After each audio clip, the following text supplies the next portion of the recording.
माझं नाव दिगंबर बागाजी ढेंगळे, राहणार करंजाळे, तालुका जुन्नर, जिल्हा पुणे. सदर जमीन ही आमची वडिलोपार्जी असून 1941 पासून आमचे मूळ कुटुंब प्रमुख सखाराम गोविंद ढेंगळे हे आमचे कुटुंब प्रमुख. हे 1900 सर्वे नंबर 141/2 एकूण क्षेत्र 61/6 पॉईंट. ही जमीन पूर्वीपासून आम्ही कसत असून वडिलोपार्जी आमची कसत असून एकूण जवळजवळ 70 वर्ष व्हायला आले. तेव्हापासून आम्ही या जमिनीमध्ये उदरनिर्वाह आमच्या कुटुंबाचा चालवतो या जमिनीपासून. आणि एक फेरफार आहे, हे सखाराम गोविंद ढेंगळे हे कुळ होते पूर्वीपासून. आणि त्यानंतर 23/69 तारीख 20/7/64 मे शेर डेप्युटी कलेक्टर शो न्यायाधिकरण जुन्नर यांच्याकडील जावक नंबर 32 मड 6 तारीख 19/2/63 प्रमाणे बाजूस दिलेल्या जमिनीची किंमत 428.75 रुपये ठरवून ती 1/4/63 पासून वार्षिक हप्ते 9 मध्ये जमीन मालक मुरलीधर दामोदर समुद्र हे घेण्यास पात्र. त्यावरून कुळ सखाराम गोविंद ढेंगळे यांचे इतर हक्कातील असलेले नाव कमी करून कब्जेदार सदरी दाखल केले व कुळ कायदा कलम 43 नवीन शर्तीने असा दाखला ठेवला असेल. त्याखाली तलाठी डोंबरे म्हणून सही आहे त्यांची. आणि हुकूम जो मंजूर झाला आहे तो 8/3/65 आणि मुरलीधर दामोदर समुद्र हे या हयात केव्हाही आम्हाला आजपर्यंत ते भेटलेले नाही किंवा काहीच नाही, आलेच नाही ते. आणि ते आम्ही पाहिले पण नाही कधीच. चौथी पिढी चालली. आणि त्यानंतर यांनी हे इतर अधिकारात मुरलीधरचं बोगस नाव असलेलं त्यांनी किरण त्या नावाच्या आधारे त्यांनी किरण उर्फ शरद मुरलीधर समुद्र या नावाने सन 1900 किरण शरद समुद्र हा सातबारा आहे आमचा. आम्ही त्यांना ओळखतच नाही. किरण शरद समुद्र हे बघा. आणि त्यांनी वारस नोंद केली 11/6/2021 साली. किरण मुरलीधर व्हायला पाहिजे. हा, किरण मुरलीधरच व्हायला पाहिजे ना. इथं सुद्धा फ्रॉड वाटत आहे. इथं पण याच्यामध्ये फ्रॉड वाटत आहे. इथं सुद्धा हे झालेले नावात बदल झाले. आणि मला म्हणायचे यांचे वडील जर हयात होते तर एवढे वर्ष ते होते कुठे? त्यांनी त्यांच्या वडिलांना घेऊन यायचं, अगोदर जमीन दाखवायची ना. आम्हालाही कळालं असतं हे त्यांचे वडील आहेत किंवा हे यांचे नातेवाईक आहेत. आजपर्यंत 3 पिढ्या झाल्या, आम्हाला त्यांचे वडीलही माहीत नाही आणि हे पण पाहिले नाही. आणि हे 2000 साली वारस नोंद करतात. 21 साली त्यांचे वडील वारले 2012 साली म्हणतात. मूर्तीचा दाखला जोडलेला आहे त्यांनी अपील करताना. आणि ते वारस नोंद करतात 21 साली, अपील करतात. हे करताना आम्हाला कुठल्याही प्रकारे तलाठी यांच्या कुठल्याही वारस नोंद करताना साधा मोजणी जरी आली तरी शेजारी नोटिसा पाठवतात. शेजारच्यांना नोटिसा असतात गटवाऱ्यांना मोजणीसाठी. ऑर्डर केली तहसीलदारांनी. तुमची काय केस झाली होती का कोर्टामध्ये? हा, केस चालू होती आमची. परंतु केस चालू असताना आम्हाला कुठल्याही प्रकारे विश्वासात न घेता निकाल एकतर्फी दिलेला आहे त्यांनी. आम्हाला कुठले विचार नाही किंवा काय नाही. तुम्ही केसला हजर झालते का? प्रत्येक केशीला आम्ही जात होतो. प्रत्येक केशीला अपील मनसरका अपील केला तेव्हापासून मनसरला 2 वर्ष चालली. नंतर मनसरने इकडे पाठवले, इकडे जुन्नरला तहसील मध्ये. आणि तहसील मध्ये त्यांनी 2000 फेब्रुवारी 2018ला निकाल दिला. पण तो निकालही त्यांनी दाबून ठेवला. तो सुद्धा आम्हाला वेळ दिले होते. माझे नाव दत्तात्रय यशवंत ढेंगळे, राहणार करंजाळे, तालुका जुन्नर, जिल्हा पुणे. गट नंबर 141/2 ह्या मड गावठाण्यातील ही जमीन आहे. आणि सादर आज सर्कल भाऊसाहेब, तलाठी भाऊसाहेब आणि जे इतर अधिकाऱ्यांमध्ये नाव आहेत ते आज ह्या ठिकाणी आले होते ताबा घेण्यासाठी. परंतु या ठिकाणी सर्कल साहेबांनी पाहणी केली, सगळ्या गोष्टीचा पंचनामा केला, ताब्याविषयी का त्याने हे केलं नाही. आणि त्याने आम्हाला प्रश्न विचारला का बा तुम्ही प्रांताकडे अपील केलं आहे का? म्हटलं हो केलेलं आहे, आम्हाला स्टे भेटणार आहे. मग त्याने फक्त पंचनामा सादर करून गेले. पण मला एवढं सांगायचं आहे काही गेली 20-25 वर्ष झाली तोपर्यंत यांना ह्या जमीन कुठं आहे हे सुद्धा माहीत नव्हतं. इतर अधिकारामध्ये ती वारस नोंद सुद्धा आता या ठिकाणी चुकीची झालेली आहे, ती पण चुकीची झालेली आहे. त्यांचं सुद्धा चौकशी व्हायला पाहिजे. आणि हे गोरगरिबांवर जे अन्याय करतात आदिवासी जमिनीवरती त्याला न्याय भेटला पाहिजे. माननीय तहसीलदार साहेब यांनी जो आमच्या विरोधात निकाल दिला, पण तहसीलदार साहेबांनी जो निकाल दिला पण त्यांनी ताबा घेण्यासाठी त्यांना हे केलं नाही. तर ताबा घेण्यासाठी त्यांना कलेक्टरची परवानगी लागते, सगळ्या गोष्टी त्यांना प्रोसेस करावं लागतात. ज्या सरकारी प्रोसेस असते त्यांना पूर्ण कराव्या लागतात. दिवाणीने यायला जावं लागतं. उगाच काहीतरी यायचं गरिबांवर अन्याय करायचा आणि ती जमीन हस्तगत करायची, कुठेतरी प्रूफ दाखवायचा, थोडा हे करायचा, असं होऊन चालत नाही. जे सातबाऱ्याला नावं लागली ते तलाठी साहेब यांनी काही अशीच केलेले आहेत का? ते काहीतरी हप्ते भरल्याशिवाय केलेले आहेत का? आता गेले 20-25 वर्ष त्यांनी ज्यावेळेस आमचे वडील जे आजोबा चुलते जे ज्यावेळेस हयात होते त्यावेळेस यांनी त्यांच्या वडिलांनी सांगायला पाहिजे होतं ही जमीन आमची, त्यावेळेस आम्ही पावत्या सगळ्या गोष्टी दिल्या असत्या. आता आमची घरं मेली मोडली आणि या ठिकाणी आम्ही एवढीच जमीन राहिली, या ठिकाणी आम्ही उदरनिर्वाह करतो या ठिकाणी. आणि उगाच आता इथं काय झालेलं आहे, बडे बडे उद्योगपतीने ह्या ठिकाणी जमिनी खरेदी केल्यात. त्याच्यामुळे काय करायचं, या आदिवासींच्या जमिनी काढून घ्यायच्या आणि कुठेतरी दुसऱ्याला विकायच्या आणि त्यांचा सपोर्ट यांना भेटतो आणि गरिबांना यांचा अन्याय चालाय. तर मला एवढंच म्हणायचे, माननीय तहसीलदार, जिल्हाधिकारी, जे काय जे अधिकारी असतील त्यांनी आम्हाला आमच्या कुटुंबाला योग्य तो न्याय मिळवून द्यावा. आमचा जो अन्याय चालाय त्याला कुठेतरी वाचा फोडावे हे आमची सर्व कुटुंबाची अपेक्षा आहे.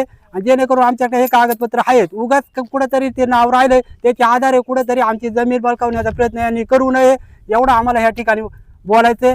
आणि इथून आता जे पंचनामा करून गेलेत, आता प्रांताकडे आमची केस चालू आहे, त्यानुसार पुढचं कारवाई होणार आहे. पण यांनी वारंवार येऊन आमच्यावरती दबाव टाकू नये आणि कार्यकर्ते घेऊन किंवा इतर बडे लोकांना हाताशी धरून त्यांच्या सपोर्ट करून आमच्या कुटुंबावर यांनी अन्याय करू नये, दबाव करू नये. उद्या कुठली घटना झाली तर आम्ही यांना सगळ्यांना जबाबदार धरलं जाणार. पुढे उद्या जर आमच्या कुटुंबात काही झालं, कोणी जीवितहानी झाली, कुठलं काही झालं, कारण आता गेले बऱ्याच वर्ष झालं आता धरण झाले, आम्हाला एवढीच जमीन राहिलेली आणि उगाच आमच्या गशातून घ्यायची दुसऱ्याला विकायची हा यांचा प्रयत्न चालू आहे. यांच्यावर कायदेशीर कारवाई करा. माननीय तहसीलदार साहेब यांनी सुद्धा विचार करायला पाहिजे. ताबा कसा देऊ शकतात, त्या ठिकाणी घर आहे, त्या ठिकाणची परिस्थिती, त्या ठिकाणचा आढावा हा घेऊ शकता. कुठला पोलीस बंदोबस्त कुठेतरी कॉल करायचा पोलीस स्टेशनला कुठं परमिशन असते का? आलते मागच्या वेळेस ते, पण त्यावेळेस मी नव्हतो इथं बाहेर द्यायला, मी जरा बाहेर होतो. आणि मग जर अशा चुकीच्या पद्धतीने अधिकारी हाताशी धरायचे, गरिबांवर दबाव टाकायचा, कुठेतरी काहीतरी होईल, ह्या गोष्टी त्यांनी करू नये. आणि तहसीलदार साहेब जे अधिकारी असतील, जिल्हाधिकारी, आता तिथपर्यंत आम्ही जाणारच आहेत, त्यांनी योग्य ते आम्हाला न्याय द्यावा. आणि जे तुम्ही पत्रकार आहे यांनी पण आमची बातमी पुढं. आता कोण कोण या ठिकाणी आलं ताबा घ्यायला?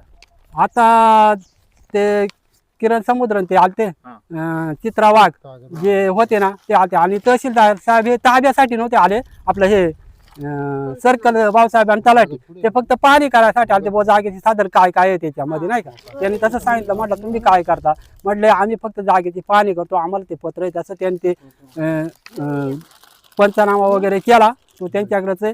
आणि मग ते म्हटले ठीक आहे आम्ही ताब्याचं हे करणार आणि जी प्रोसेस तुमची पुढं प्रांताकडे चालू आहे मग चालेल त्या पद्धतीनं, असा विषय झाला. तर मला काय म्हणणं, वारंवार ह्या लोकांनी आम्हाला आमच्यावर दबाव टाकू नये आणि आमच्या कुटुंबाला त्रास देऊ नये, मला एवढंच म्हणायचं, बाकी काय म्हणायचं नाही. आणि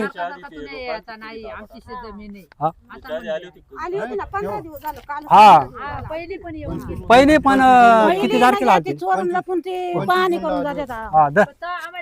माहिती होत नाही आम्हाला, आणि चोरीला पेतात पाणी करून जातात. आम्ही काय इकडे शेतात त्यांना ना ही जमीन सुद्धा माहित नव्हती, काही तर आपली जमीन आहे काय आहे, फक्त कुठेतरी खूप काढायचा. जमीन त्यांची मडकरांना सांगला, कोणी सांगलं हे आम्हाला माहिती नाही. ते काय आता आम्हाला सांगता येणार नाही. आमच्या शेजारच्या इथं पंचनाम्याला कोणी आले नाही, शेजारच्या आमच्या जमिनीत कोणीच आले नाही माणसं. म्हणून पण ही परच्या पर येतात, फोटो काढून घेऊन जातात. यांनी कोणता अधिकार दिलाय परच्या पर तर फोटो तुम्ही एवढं आमच्यासाठी करून कुठेतरी आम्हाला न्याय मिळावा ही आमची अपेक्षा आहे. सांगितलं तुम्ही याचा नाही, मी सांगितलंय म्हातारना अजिबात नाही, अजिबात राहणार नाही. पंचाली म्हणजे पंचाली याचा नाही, एवढी जमीन आहे. तुम्ही पंचाली कळता का? डोंगर खाली गेला कोण पण चालते. आता होतं मला काय पंच सुद्धा मडतेच होते. काय म्हणायचे केली मी काय म्हणले, आमच्या लोकांनी डोंगर केलाय सपाट आणि तुम्ही आता आयती आल्यात.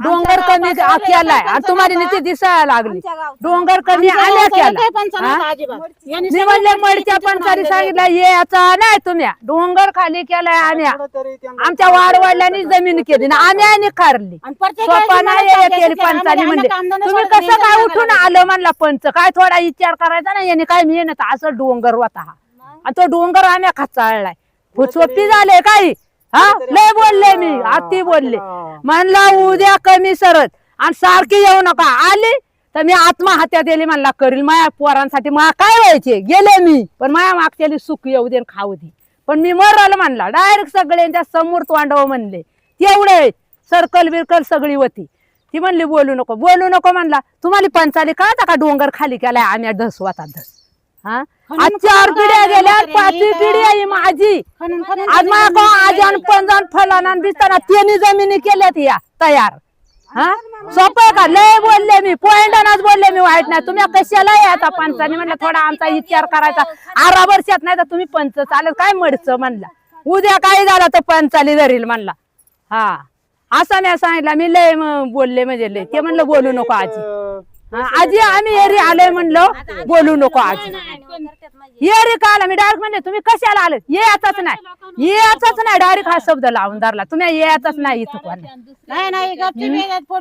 असे कसं फोटो कशाला काढलं म्हणला हिंडलं काय आला आजी ते आम्ही पयासाठी म्हणजे जमीन आमची आहे डायरेक्ट वाचित रागाना म्हणले असं काठी घेऊन काठी त्याने फोटो काढलाय जमीन आमची आहे आता नाही आम्हाला तरा द्यायचा अजून आण नाही आम्हाला येळ जातो काम बुडात आहे तुमच्यामुळं काम बुडात आणि येळ माणसा इथं ठाय आहे आता हा कुणी काय गेले तुम्ही काय म्हणताल गेली पळून आम्ही कसे जाऊ म्हणला जमीन आमची आहे म्हणला आणि आम्ही काला पळून जाऊ हा ती बाई हेरीत होती मायाक ती ही ते काय समुद्री चित्रा समुद्री ती मायाक हेरीत होती ती अशी उभी होती ती कोणाची समुद्राची त्या आम्ही ओळखतीच आणि ओळखतीच नाही आणि त्या चित्रा समुद्री अशी माहिती आहे ना हा ती बहीण आहे का काय पण मग तिचा बाप होता तेव्हा त्याने आता ना बापाना माहिती करायची लेख उठले ना आले ताब्याला आणि आम्हाला तुम्ही काय आणल्या का परवानगी बिरवानगी तिकून का नितीच उठत येत्या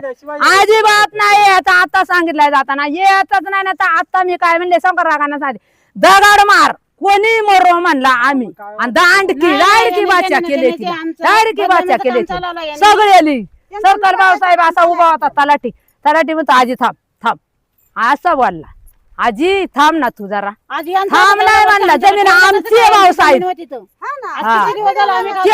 म्हणजे आमचा 7 बारा क्लिअर ही कोणी कोण चुकून लागले आम्हाला नाही माहिती आज आमरी रोड कवा झालाय धरण कवा झाला आणि घरा जळाले आमचा गाव त्याच्या कागदपत्र साहेब जळालं मग पुरावा नाही मग त्याला करायचा काय आमचा 7 बाराचा क्लिअर आहे ना 7 बाराचा क्लिअर आहे का नाही आमचा मग तुझ्या बापाला घेऊन ये कुळ काय द्यायचे आणि कुळ म्हणून मग पण काय हप्ता भरलो ना हप्ता भरला तर आम्ही सगळं केलाय बोला अजून बाकीच्या कोण बोलायचे अशा बोला जमीन आमची आहे म्हणायचं आम्ही देणार ना त्याच्यात जाईल बातमी बोला काढ झाला नाही गुराढोर आमची सगळी तिथंच जळून गेली जळून मेली काही काढ मग ते कागद कसं काय तिथंच गेलं अहो त्याला किती वर्ष झाले वाडी जळायची पार कोणी सांगत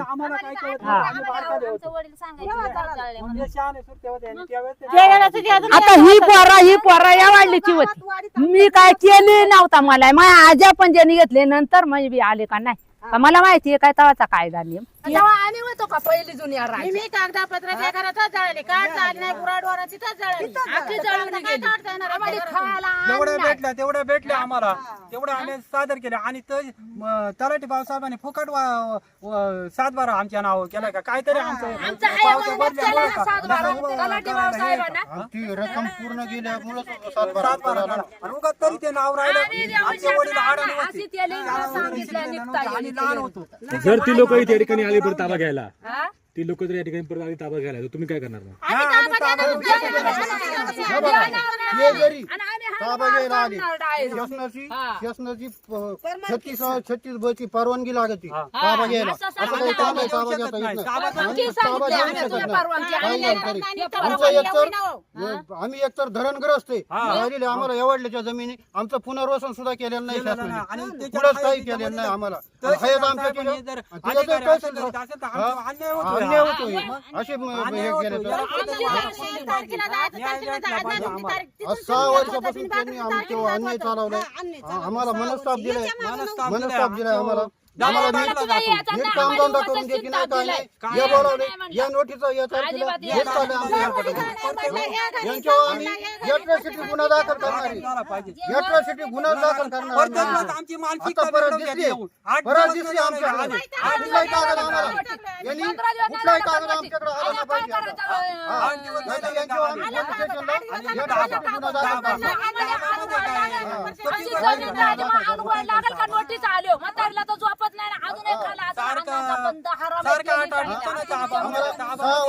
आम्हाला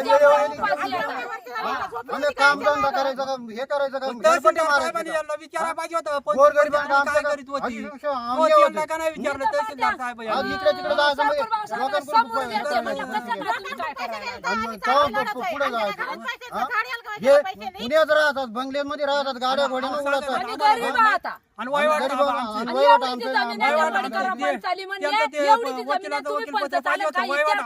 जमीन कोणती काय हे तर माहिती का? आणि वहिवाट आमचे वहिवाट काला म्हणजे हे तरी त्यांना कळत आहे का? आज वहिवाट आम्ही करतोय कायदा सांगतो 10 वर्षाची आज जर जमीन तो कशीच असेल तर त्या शेतकऱ्याच्या कागदपत्री नाव आहे असं चालत नाही. या ठिकाणी कसतोय कोण काय करतोय त्याच्या आधारे पुढच्या गोष्टी चालत आहे. कागदपत्री चालत नाही. आणि या ठिकाणी आमचं 7 बाराला नाव आहे तुम्ही कसं काय दाखवाय गट नंबर आहे ते 7 बारा आमच्या नावाने क्लिअर आहे. पण वारंवार हे लोक आम्हाला 8-10 दिवसांनी हे करते आता दबाव टाकी आता आमची ताबा करतात. ह्या वैतागाला आमचं सर्व कुटुंब कंटाळलेलं आहे, जेणेकरून फार त्यांची मानसिकता राहिली नाही. 8-8 दिवसांनी यायचं दबाव टाकायचा हे करायचा. आज कोणी पुढे आत्महत्या करू शकतो एवढीच जमीन आहे अख्खी आणि जमीन आहे.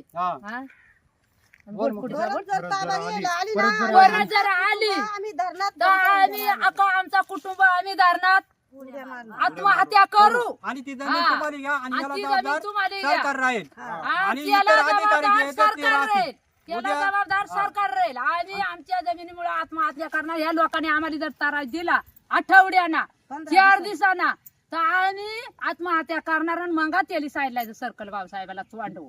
आणि याला जबाबदार सरकार अधिकारी राहतील जे येतात ना आमच्यावर दबाव टाकी देतात जे लोक ते जबाबदार राहतील. कारण आम्हाला येतात संगती मंगतीला त्याला जबाबदार ते राहतील. यांनी मानसिकता आमच्या म्हाताऱ्या माणसाची बिघडवलेली आहे पूर्णतः. अशा ती उद्या काही करू शकते. तर मायावतीला मी सांगणार जर आमच्या कुटुंबामध्ये जर एखाद्याचं बरं वाईट झालं तर मी येणारे अधिकारी आणि सरकार जबाबदार राहील. एवढं मी या ठिकाणी सांगतो तुम्हाला. उद्या मी काय केला तर जमीन आमचीच असून ती लोक आम्हाला त्रास देतात काय? याला कुठेतरी 4 पिढ्या गेल्या आणि माझी 5वी पिढी झाली. तवा कुठं होती तेव्हा आम्हाला काय कळवायचं काही करायचं. आबगी उठत यात आणि आबगी ताबा येतात. ताबा कशाचा देणार? जमीन आमची आणि ताबा कशाचा त्याला देणार? त्यांनी का पहिला कळवला नाही आम्हाला? त्या राजामध्ये जुन्या आजा पंजांच्या राजी कागदपत्र ती वाचित कागदपत्र आम्ही कुडून देणार. आज आमची वाडी जळाली त्यात जळून गेलं मग आम्ही त्याला करणार का? जुनी माणसं का वरून खाली सांगा येणार आहोत का आम्हाला? जे गावाला काहीच गावाला नाही. गुरा जळाली, धान्य खायला नाही आणि आता रोज येतात ताराय देतात. आठवड्यानं येतात, 15 दिवसांनी येतात. जमीन आमची आणि त्यांचं काय याची कारण आहे का? मग सुद्धा तेली बोलले सरकार भाऊसाहेबाला तेली म्हणलं आत्महत्या करी डायरेक्ट तोंडवसायला या दारणात उडल आणि माझ्या पोराली न्याय मिळवून द्यायला असं तेली मी सांगितलंय. मग न्याय मिळून पोराली द्याय.